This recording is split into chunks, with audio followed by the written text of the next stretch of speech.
राम राम किसान भाइयों, आपका स्वागत है आपके अपने चैनल द फ्यूचर फार्मिंग में। आज हम बात करेंगे सोयाबीन की खेती में हमें ऐसी कौन कौन सी गलतियां नहीं करें जिससे कि हम सोयाबीन का एक अच्छा उत्पादन ले सके। जैसे कि किसान भाइयों, आपको पता होगा कि मध्य प्रदेश, राजस्थान, छत्तीसगढ़ जैसे क्षेत्रों में सोयाबीन की बड़े पैमाने पर खेती की जाती है, लेकिन बीते वर्षों में सोयाबीन की अच्छी पैदावार नहीं हो पा रही है। इसीलिए मुझे ये वीडियो बनाना पड़ रहा है। इसलिए इस वीडियो को एंड तक जरूर देखना और जरा भी स्किप मत करना, और वीडियो को लाइक करके चैनल को सब्सक्राइब कर लेना। किसान भाइयों, बड़ी ही मेहनत लगती है वीडियो बनाने में, इसलिए आप एक लाइक जरूर कर दिया करो। तो लाइक का बटन प्रेस कर दो। तो आइए बात करते हैं आगे। इस वीडियो में हम 5 पॉइंटों पर बात करेंगे, जिसमें सबसे पहला पॉइंट है खेत की तैयारी एवं मिट्टी परीक्षण। रबी की फसल के बाद हम सोयाबीन की खेती के लिए खेत में हलना, बखरना और खेत की तैयारी चालू कर देते हैं, लेकिन हमें सबसे महत्वपूर्ण बात खेत की मिट्टी का परीक्षण नहीं करवाते हैं, जिससे हम खेत में उपस्थित पोषक तत्व और ना उपस्थित पोषक तत्वों का हम पता नहीं लगा पाते हैं। हमें आने वाले समय में खेत की तैयारी करने से पहले मिट्टी का परीक्षण कराना जरूरी है, और मिट्टी परीक्षण से प्राप्त रसीद स्लिप, जिसमें हमें पोषक तत्वों की मात्रा निर्धारित कर दिखाई देती है। जो पोषक तत्व कम हो, उन पोषक तत्वों का खेत में छिड़काव करने के पश्चात खेत की तैयारी करना चाहिए। हमारा दूसरा पॉइंट है ग्रीष्मकालीन जुताई। जैसे कि किसान भाइयों, रबी की फसल की कटाई के पश्चात हम खेत को यूं ही खाली छोड़ देते हैं, हम उसकी हलाई जुताई नहीं करते हैं। यही हमारी सबसे बड़ी गलती होती है। इससे क्या होता है, आने वाली धूप की किरणें जमीन के अंदर तक नहीं पहुंच पाती है। भूमि में उपस्थित विषाणु और कीट जो हानिकारक होते हैं भूमि में ही पनपते हैं, जो खत्म नहीं हो पाते। आने वाली धूप से यह कीटाणु भी खत्म हो जाते, जो हमारी खरीफ की फसल सोयाबीन की फसल के लिए हानिकारक होते हैं। इसलिए हमें खेत की जुताई कर देनी चाहिए। अब जुताई कैसे करें, इस पर भी बात कर लेते हैं। ग्रीष्मकालीन जुताई में हम मिट्टी पलटने वाले हल से मार्च से 15 मई तक 9 से 12 इंच गहराई तक की हमें जुताई कर लेना चाहिए। इससे हमारी मृदा में भौतिक गुणों में सुधार होता है। मृदा में पानी सोखने एवं जल धारण शक्ति, मृदा भुरभुरापन, भूमि संरचना में सुधार होगा। साथ ही साथ मृदा में फैलने वाले कीट एवं रोगों का भी नियंत्रण कर सकते हैं। इसलिए ग्रीष्मकालीन जुताई करना जरूरी है। अब बात कर लेते हैं हम हमारे तीसरे पॉइंट पर, संतुलित उर्वरक प्रबंधन। खरीफ की फसल सोयाबीन की फसल में हमें संतुलित उर्वरक प्रबंधन अति आवश्यक है। उर्वरक प्रबंधन नहीं करने से हमें खर्च अनियंत्रित हो जाता है और पैदावार भी प्रभावित होती है। इसलिए हमें उर्वरकों का संतुलन बनाए रखना चाहिए। अब बात कर लेते हैं कि उर्वरकों का संतुलन कैसे बनाएं। सोयाबीन की फसल में रासायनिक उर्वरकों का उपयोग हमें मिट्टी परीक्षण के आधार पर करना चाहिए। रसायनों के साथ हमें गोबर की खाद 10 से 20 टन प्रति हेक्टेयर की दर से या तो वर्मी कंपोस्ट 5 टन प्रति हेक्टेयर की दर से खेत में डालना चाहिए। गंधक युक्त उर्वरक का उपयोग अधिक लाभकारी सोयाबीन की फसल के लिए माना जाता है। सिंगल सुपर फास्फेट उपयोग न करके जिप्सम का उपयोग 2.50 क्विंटल प्रति हेक्टेयर की दर से करना लाभकारी माना जाता है। इसके साथ ही अन्य गंधक युक्त उर्वरकों का उपयोग किया जा सकता है। इस तरह हम उर्वरक संतुलन बनाकर सोयाबीन की फसल में अच्छा उत्पादन प्राप्त कर सकते हैं। किसान भाइयों, अगर आपको ये जानकारी अच्छी लग रही हो तो वीडियो को लाइक करके चैनल को सब्सक्राइब कर लीजिए, और आपके मन में अगर कोई प्रश्न हो तो आप कमेंट कर दे, मैं आपकी कमेंट पढ़कर उत्तर जरूर दूंगा। उसके बाद बात कर लेते हैं हम हमारे चौथे पॉइंट पर, बीज का चयन। तो किसान भाइयों, आपने पुरानी कहावत तो सुनी होगी, जैसा बोओगे वैसा पाओगे। इसी के लिए हम आज बात करेंगे सोयाबीन की उन्नत किस्म, ऐसी कौन कौन सी अच्छी किस्म लगाए जिससे हम सोयाबीन उत्पादन अच्छा ले सके, सोयाबीन के उत्पादन में कमी नहीं आए। तो किसान भाइयों, अलग अलग क्षेत्र के हिसाब से अलग अलग सोयाबीन की किस्में होती है, क्योंकि हर जगह अलग अलग प्रकार की भूमि होती है। कुछ उन्नत किस्में बताने वाला हूँ जो सारी एरियो में बड़े ही सरल तरीके से आपको मिल सके।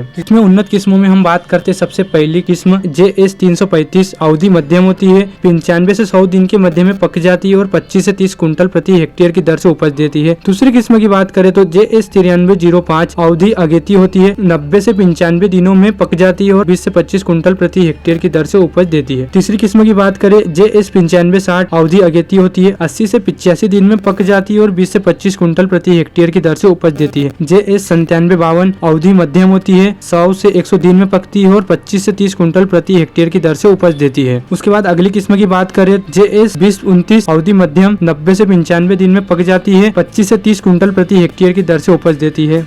अगली किस्म की बात करते हैं तो NRC 7 अवधि मध्यम होती है। 90 से 99 दिन में पक जाती है और उपज 25 से 30 कुंटल प्रति हेक्टेयर की दर से उपज देती है। NRC 12 अवधि मध्यम होती है। 96 से 99 दिन में पक जाती है, उपज 25 से 30 कुंटल प्रति हेक्टेयर की दर से उपज देती है। NRC 86 अवधि मध्यम, 90 से 95 दिन में पक जाती है, उपज 20 से 25 कुंटल प्रति हेक्टेयर की दर से उपज देती है। तो किसान भाइयों, अलग अलग क्षेत्र के हिसाब से अलग अलग उन्नत किस्में होती है। आप उन्नत किस्मों का पता लगाकर आप उन्नत किस्में खरीद सकते हैं। लेकिन अब बात आती है कि सोयाबीन के लिए उन्नत किस्मों का पता कैसे लगाएं। इसे पता लगाने के लिए बोरी पर लगे टैग, उस पे लिखा रहता है सोयाबीन का अंकुरण प्रतिशत मान। आप ध्यान रखें कि 70% से अधिक अंकुरण मान हो।